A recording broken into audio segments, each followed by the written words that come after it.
Carriers, meron na naman tayong ipakita sa inyo yung ang tawag nito is exhaust butterfly. Maraming klase yung exhaust butterfly. Pang truck, pero mayroon din sa maliliit lang, pero bihira lang. Ang karamihan kasi yung mga truck kasi ano to, ginagamit din sa pag ng preno. Pag mabilis yung takbo, nag-apply sila ng exhaust. Kaya ito siya. Pero karamihan ang gumagamit nito ngayon is mga China truck. Karamihan. Ito pang ano to? Pang Shockman. Ayan. Ayan yung cylinder niya.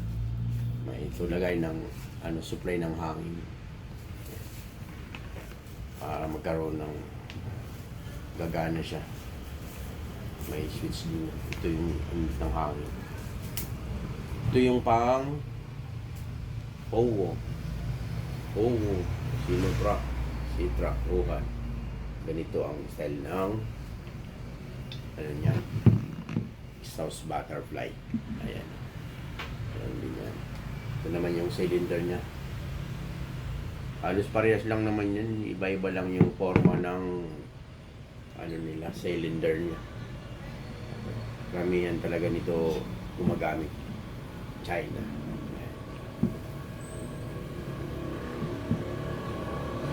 Ayan. Bilang pinakita yung iba kasi magbigat.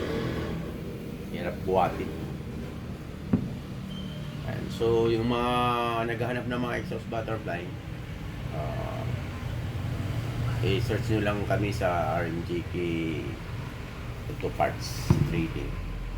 Tapos yung mga natin like and share na lang para makita ng mga car-rails natin, yung mga mekaniko na gumagawa.